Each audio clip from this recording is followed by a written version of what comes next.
P2. Quietly leaving school, taking stock of assets, preparing apocalypse funds. Bang bang bang. Someone pounded on the bathroom door. Chloe, get out here now. It was Jared. I remembered everything he did in the past life. That was something he would do. I clenched my fists and forced myself to hold back. Not yet. I came out and looked at him and his two lackeys.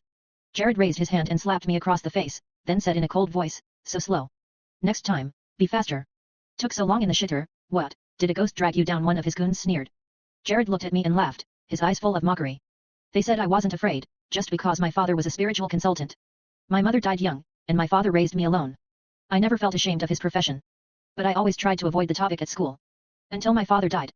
Ms. Laura Henderson, my homeroom teacher, brought Jared, who pretended to care along. Later, when I returned to Lincoln High, I became the butt of everyone's jokes. They didn't seem to see me as a child who had lost her father. They just thought it was fun. Jared led the pack. In gym class, they threw balls at me. When one hit, more followed. They poured toilet water into my drink. They smeared glue on my seat. They scrawled vile words on my desk. I tried to tell the teachers, but each time it only brought worse bullying. Some people, when stuck in that state for so long, choose to endure silently. I was like that. I ignored them and walked straight out of the bathroom. Their filthy insults grew louder. I went to the teacher's office and found my homeroom teacher, Ms. Laura Henderson. I said I hadn't been feeling well and needed a few days off. My voice trembled. I knew exactly why. My past life ended with me dying horribly. In this life, I would never let that happen again. Ms. Henderson saw the red mark on my face. Maybe she thought I'd hurt myself. She gave me a week's leave slip and told me to take a few days to relax. I took the slip, thanked her, and walked straight out of the school. I had no desire to go back to that nightmare classroom. They all knew Jared bullied me, yet no one helped. I'm no saint. I just wanted to stay far away from these people. Their life or death was none of my business. I walked out of the school gate and took a taxi home. My father, a spiritual consultant, had helped countless wealthy executives.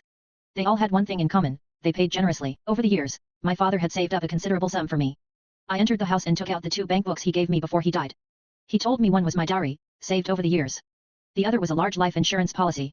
When he passed, the insurance company would give me $2.4 million. Together both books held $2.4 million. Together both books held $2.4 million.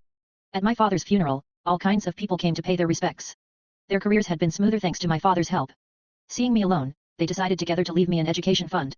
At first, I didn't want the money, but they insisted, and I had to accept it. Now, I was grateful to them for leaving me $400,000. I looked at my modest Manhattan midtown apartment. Though small, it was in the heart of Manhattan, so certainly worth a fortune.